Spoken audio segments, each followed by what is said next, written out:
మొన్న ఒక మంత్రి గారు చెప్పారు, మీరు విన్నారు, కొండా సురేఖమ్మ పుణ్యం కట్టుకున్నది. ఆఖరికి ఒక్క మాట మాత్రం నిజం చెప్పింది. మా ప్రభుత్వంలో ఫైళ్లు కదలాలంటే మంత్రులు చేయి దడపందే కాదు, కానీ నేను ఒక్కదాన్ని మాత్రం మంచిదాన్ని మా వాళ్ళందరూ లంగాలని చెప్పింది ఆమె నిజాయితీగా.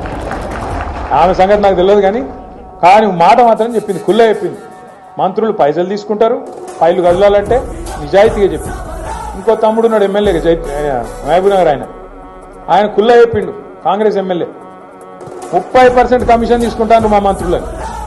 ఇక ఆఖరికి కాంట్రాక్టర్లు వచ్చి సెక్రటేరియట్లో ధర్నా పెట్టింది ఉప ముఖ్యమంత్రి బట్టి విక్రమార్క ఛాంబర్ ముంగట. 20% కమిషన్, 30% కమిషన్ నీకిస్తే మాకేం మిగులుతుందిరా భయ అని చెప్పి వాళ్ళు 500 మంది అన్నదాతలు ఆత్మహత్య చేసుకుంటే ముఖ్యమంత్రి గారు అందాల పోటీలో బిజీగా ఉన్నారు. రివ్యూ చేసే టైం లేదు.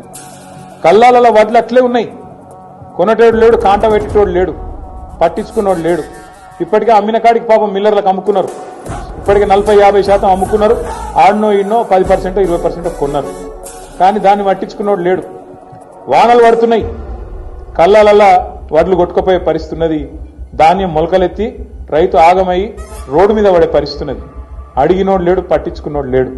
అడుగుదాం ఎవరినన్నా అంటే ఊళ్ళో సర్పంచ్ లేడు, ఎంపీటీసీ దిక్కు లేడు, జెడ్పీటీసీ లేడు, కౌన్సిలర్ లేడు. కాంగ్రెస్ అని పట్టుకుందామంటే కాగడ పెట్టి ఎతికిన వాడు దొరుకుతలేడు. ఎందుకు బిజీగా ఉన్నారు? ఏడ బిజీగా ఉన్నారు? కాగితాలు పట్టుకొని సెక్రటేరియట్ చుట్టూ గిర్ర గిర్ర గిర్ర తిరుగుతున్నారు. ఏందిరా అంటే ముఖ్యమంత్రి చెప్పిండు నాకు ఓ పని తెచ్చుకోమన్నాడు, మా మంత్రి చెప్పిండు పని తెచ్చుకోమన్నాడు, 4 పైసలు మిగులుతాయన్నారు. ఇక పాత బాకీలు ఏమైనా ఉంటే, పాత బిల్లులు ఏమైనా ఉంటే తెచ్చుకోమన్నారు, ఇస్తామన్నారు, కమిషన్లు తీసుకోమన్నారు. ఒకటే పనులున్నది ప్రభుత్వం మొత్తం. కమిషన్లు కమిషన్లు కమిషన్లు, 20% కమిషన్లు, 30% కమిషన్లు. నిన్న సుప్రీంకోర్టులో పాలమూరు రంగారెడ్డి ఎత్తిపోతల పథకం మీద ఎవరో కేసు వేస్తే ఆ కేసు కొట్టేసింది సుప్రీంకోర్టు. ఇది ఏం తప్పు జరగలేదు, అంత చక్కగానే జరిగిందని. అదే సమయంలో సుప్రీంకోర్టు ఒక మాట అన్నది, కాళేశ్వరం అనేది ఒక ఇంజనీరింగ్ అద్భుతం అనే మాట కూడా సుప్రీంకోర్టు స్వయంగా చెప్పింది. ఎందుకు చెప్తున్నా అంటే ఎవడు ఏమన్నా, ఎవడు కారు కూతలు కూసినా మనం యాద పెట్టుకోవాల్సింది ఒకటే.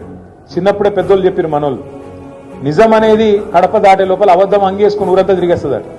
అట్లనే ఈ లంగలు వీళ్ళు కాంగ్రెస్ వాళ్ళు. నా డౌట్ అయితే వాళ్ళే గులగొట్టింటారు. ఆ రోజు మేడిగడ్డ దగ్గర కూడా బాంబు గింబ పెట్టి వీడియో ఏదో చేసింటాడు. ఇక అంత లుచ్చగాళ్ళు చేసి మళ్ళీ వాళ్ళే బదనాం చేసి పర్రే పడితే కాంగ్రెస్ వాడేమో దున్నపోతు తినింది అన్నాడు, బీజేపీ ఏమో దుడ్డని కట్టేని ఎక్కడుందిరా దుడ్డు అని వాడు తిరుగుతాడు. NDSA reporter.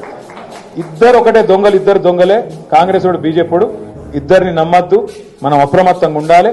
తప్పకుండా ఇద్దరిని కూడా ఎండగట్టి మళ్ళీ